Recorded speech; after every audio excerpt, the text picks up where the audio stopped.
Bonjour et bienvenue sur la chaîne Mon cerveau, ma réussite, dans laquelle je vous propose tout un tas de trucs et astuces concrets et faciles à appliquer pour former une équipe gagnante avec votre cerveau et atteindre tous vos objectifs. Aujourd'hui, je vous propose un petit exercice très simple pour gagner un petit peu en image de soi, en amour de soi et donc faire grimper un petit peu l'estime de soi. Parce que parfois c'est un petit peu difficile, on a une piètre opinion de soi-même, certaines personnes ont du mal à se nommer des qualités et cela les empêche d'être pleinement équilibrés. Il est important de reconnaître ses propres qualités parce que nous en avons tous, heureusement. Nous avons tous aussi des défauts, heureusement. Mais là, l'idée est de se concentrer un petit peu sur les qualités. L'idée est de faire un petit peu grimper l'image de soi. L'image de soi, c'est comment je me vois et comment je me juge. Donc si j'ai du mal eh bien, à parler de mes qualités, à reconnaître mes qualités, à reconnaître par exemple que quelque chose que j'ai réussi ou que j'ai fait est de mon fait à moi et pas forcément le fait des autres ou des circonstances. Oui, oh, j'ai eu de la chance, non. Oui, peut-être, mais aussi grâce à ce qu'on a fait nous. Donc, si on a du mal effectivement à se reconnaître des qualités par rapport à ce qu'on a fait, eh bien, on a du mal à s'aimer et on a du mal à avoir une belle opinion de soi-même. Donc, l'idée de ce petit exercice, c'est d'arriver petit à petit à augmenter un petit peu cette image de soi et donc son amour de soi et donc son estime de soi. Et de se sentir du coup plus équilibré, plus assuré, parce que du coup ça peut aussi faire augmenter la confiance en soi, et donc on va se sentir plus capable de faire des choses, de tenter des nouveautés à partir du moment où on aura identifié des qualités que l'on a. Donc un petit exercice très simple, vous prenez un cahier ou un carnet, ça peut être intéressant de dédier un carnet spécifique à ce petit exercice, que vous allez appeler mes qualités ou bref, comme vous voulez, mon carnet de réussite.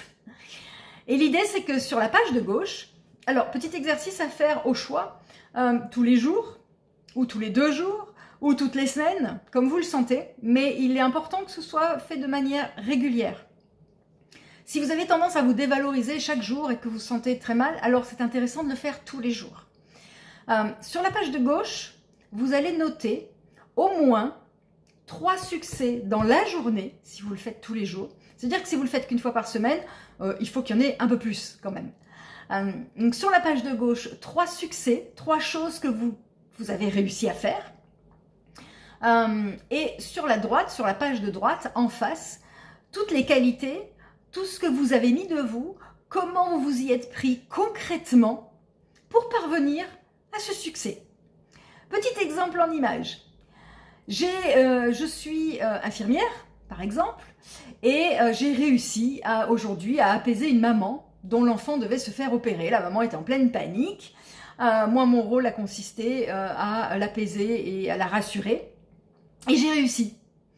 Alors, quelqu'un effectivement qui se dévalorise va dire oui, j'ai eu de la chance parce que la maman elle était compréhensive, elle m'a écouté facilement, et puis j'étais pas toute seule, il y en a d'autres qui l'ont fait aussi, et c'est pas moi qu'elle a écouté le plus, etc. Donc l'idée c'est vraiment de se concentrer sur soi, et du coup de se dire j'ai réussi à apaiser une maman, et sur la page de droite, comment je m'y suis pris concrètement? Qu'est-ce que j'ai fait? Est-ce que j'ai eu une écoute active, une écoute bienveillante? Est-ce que j'ai pu faire preuve d'empathie? Est-ce que j'ai réussi moi à prendre du recul par rapport à mes propres émotions? Est-ce que j'ai réussi à bien choisir les mots? D'accord? Donc tout ça, ça veut dire que c'est vous qui l'avez fait. Donc ça fait partie de vos qualités. J'ai réussi mon examen. Comment je m'y suis pris? Est-ce que j'ai réussi à anticiper? Je me suis organisée, j'ai fait des révisions régulières, etc. etc. J'ai enfin réussi ma recette de cuisine que j'ai ratée 4-5 fois. Et aujourd'hui, ça a marché.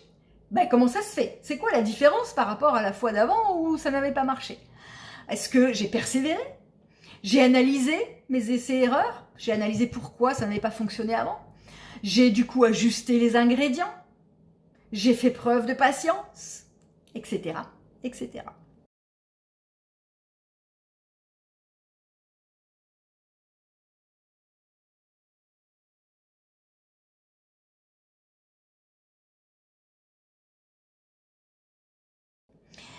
Donc, l'intérêt de ce petit exercice, c'est non seulement du coup d'arriver à mettre des mots sur vos qualités, sur ce que vous avez mis de vous vraiment pour atteindre ce succès. Et ensuite, c'est un carnet qui est très utile quand on a des coups de mou, les mauvais jours. Eh bien, vous ressortez ce carnet et vous relisez toutes vos réussites et surtout toutes vos qualités. Et là, ça vous redonne un petit boost au moral. Parce que ça veut dire que toutes ces qualités-là, eh bien, si vous les avez utilisées dans ces contextes précis de réussite, vous êtes aussi capable de les utiliser dans d'autres contextes. D'accord? Et donc, de tenter des nouvelles choses.